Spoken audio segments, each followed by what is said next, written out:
آج ہم قیادت یعنی لیڈرشپ اور اخلاقیات کے آپس کے گہرے تعلق کو سمجھنے کی کوشش کر رہے ہیں۔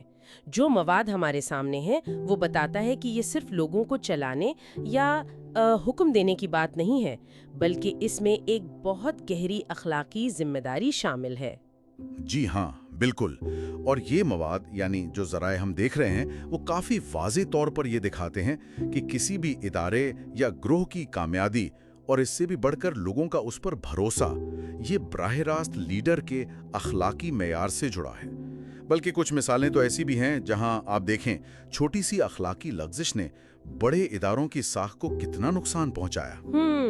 تو آئیے اسی مواد کی مدد سے ذرا تفصیل میں جاتے ہیں کہ آخر یہ اخلاقی قیادت اتنی ضروری کیوں ہے اور اس کی بنیاد کیا چیزیں ہیں۔ جی پہلا بڑا نقطہ جو سامنے آتا ہے وہ ہے اعتماد کا۔ کہا گیا ہے کہ اخلاقی رویہ جیسے شفافیت، سچائی اور انصاف پسندی یہ اعتماد پیدا کرتا ہے۔ یہ تو سمجھ آتا ہے، لیکن یہ اعتماد عملی طور پر اتنا اہم کیوں ہے؟ دیکھیں، یہ ایک بہت بنیادی سوال ہے۔ یہ اعتماد صرف ایک اچھا احساس نہیں ہے، یہ مؤثر قیادت کی بالکل آپ کہہ لیں جان ہے۔ جب لوگوں کو یعنی ٹیم ممبرز کو، فالوورز کو یہ یقین ہوتا ہے نا کہ ان کا لیڈر اصولوں پر قائم رہے گا، تو وہ صرف حکم نہیں مانتے، وہ دل سے جڑتے ہیں۔ اچھا۔ مواد میں اس بات پر بھی زور ہے کہ اس سے ایک ایسا محفوظ ماحول بنتا ہے جہاں لوگ کھل کر اپنی رائے دے سکتے ہیں، نئے آئیڈیاز لا سکتے ہیں، غلطی کرنے سے ڈرتے نہیں، کیونکہ انہیں پتا ہے کہ فیصلہ انصاف پر مبنی ہوگا۔ اور اسی سے جڑی ہوئی بات کردار کی بھی ہے۔ ذرائع بتاتے ہیں کہ لیڈر کی ساکھ اس بات پر بنتی ہے کہ اس کی باتوں اور کاموں میں کتنا فرق ہے، یعنی کہنی اور کرنی ایک ہو۔ یہ تو بہت بڑی بات لگتی ہے۔ یقیناً بہت بڑی بات ہے۔ الفاظ تو وقتی ہوتے ہیں، کردار دیر پا اثر چھوڑتا ہے۔ اسی لیے تو کہتے ہیں نا کہ اعتماد بنانے میں وقت لگتا ہے، لیکن یہ ٹوٹ بہت جلدی سکتا ہے۔ اچھا، تو اعتماد قائم ہو گیا، لیکن یہ مواد یہ بھی بتاتا ہے کہ یہ صرف اچھی نیت کی بات نہیں ہے، بلکہ لمبے عرصے میں کامیابی کے لیے بھی ضروری ہے۔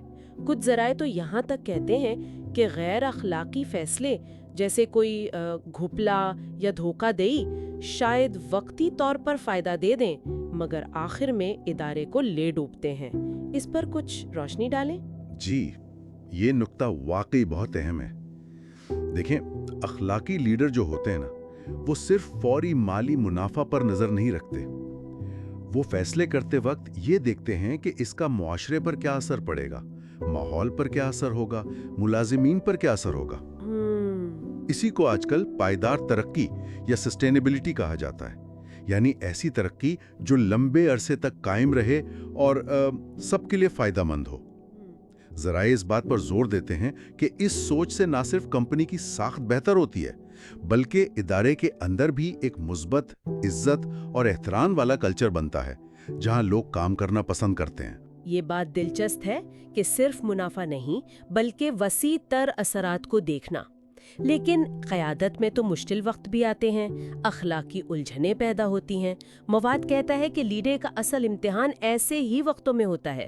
ایک اہم بات جو مجھے ملی وہ اختلاف رائے کو قبول کرنے کی صلاحیت ہے۔ بالکل، اور اس سے بھی بڑھ کر ذرائع اخلاقی جرت یعنی مورل کریج کی بات کرتے ہیں۔ اخلاقی جرت؟ جی، اس کا مطلب ہے وہ ہمت کہ جب آپ کے سامنے دو راستے ہوں، ایک آسان مگر شاید غلط، دوسرا مشکل مگر صحیح، تو آپ ذاتی نقصان کے امکان کے باوجود صحیح راستہ چنیں۔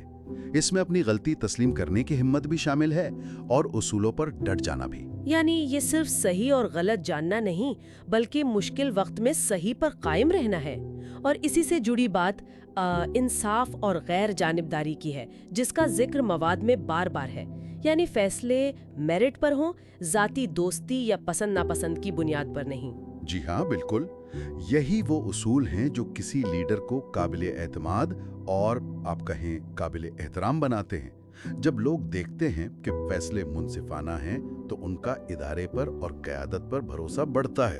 ظاہر ہے، تو اگر ہم ان تمام نکات کو جوڑیں تو خلاصہ یہ نکلتا ہے کہ قیادت اور اخلاقیات یہ لازم اور ملزوم ہیں۔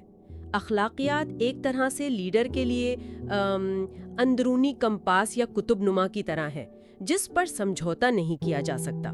بالکل درست کہا آپ نے، ایک اندرونی کتب نما، اور جیسا کہ یہ مواد ہمیں دکھاتا ہے، یہی وہ راستہ ہے جو کسی بھی تنظیم یا گروہ کو نہ صرف کامیابی دلاتا ہے بلکہ دیر پا عزت اور وقار بھی بخشتا ہے۔ یہ صرف اچھا ہونا نہیں بلکہ سمجھدار ہونا بھی ہے۔ یہاں ایک سوچنے کی بات نکلتی ہے ویسے، یہ جو اخلاقی کمپاس ہے جو لیڈر کو صحیح راہ دکھاتا ہے، کیا یہ صرف ان لوگوں کے لیے اہم ہے جو کسی بڑے عہدے پر بیٹھے ہیں؟ چاہے وہ کسی بھی سطح پر ہو، اپنے چھوٹے یا بڑے دائرہ کار میں اسی اخلاقی کمپاس کو استعمال کر کے اپنے آس پاس کے ماحول پر، اپنی ٹیم پر یا شاید اپنے خاندان پر کیا وہ مثبت اثر ڈال سکتا ہے، اس پر غور کیا جا سکتا ہے۔